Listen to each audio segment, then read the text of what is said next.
আসসালামু আলাইকুম।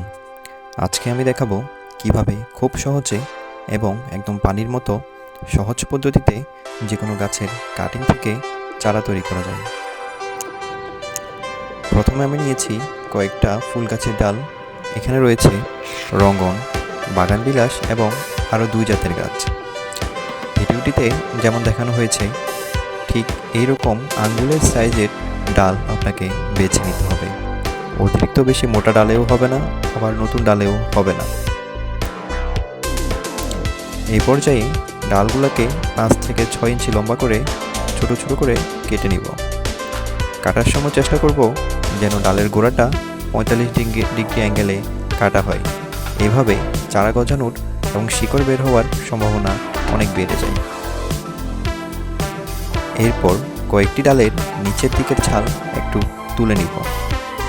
এবার আমি দুইভাবেই চেষ্টা করব, কিছু ডাল ছাল তুলে এবং কিছু ডাল ছাল না তুলেও বসাবো। আজকে আমি ব্যবহার করছি কাটিং-8 রুট হরমোন পাউডার।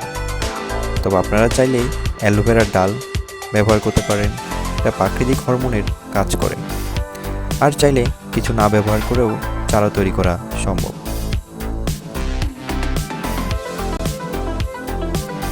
এবার আমি আগে থেকে তৈরি করে রাখা মাটিতে পানি দিয়ে ভালো করে ভিজিয়ে দিব।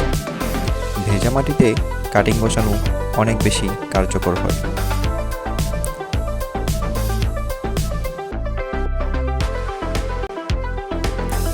আমি প্রথমে একটি ডাল দিয়ে মাটিতে ছোট ছোট গর্ত তৈরি করব। তারপর প্রতিটি ডালের গোড়ায় রুট হরমোন লাগিয়ে একে একে মাটিতে স্থাপন করব।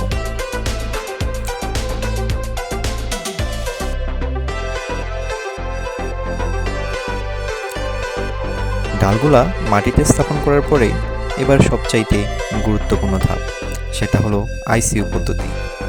মানে প্রতিটি ডালের চারপাশে পলিথিন দিয়ে ভালোভাবে মুড়িয়ে টাইট করে বেঁধে দিতে হবে, যাতে ভিতরে কোনো রকম আলো বাতাস ঢুকতে না পারে।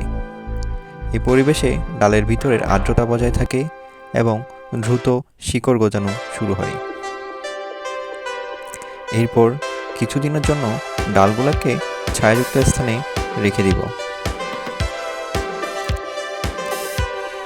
আজ 10 দিন পর আমি পলিথিন খুলে দেখলাম প্রতিটি ডালেই নতুন কুঁড়ি বের হয়েছে, অর্থাৎ চারা গজানোর প্রক্রিয়া প্রায় শুরু হয়ে গেছে।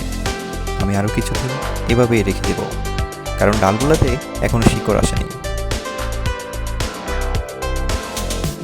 কিছুদিন ডালগুলোতে এভাবে রেখে দিলে যখন শিকড় চলে আসবে, তারপর ধীরে ধীরে আলাদা পাত্রে প্রতিস্থাপন করব।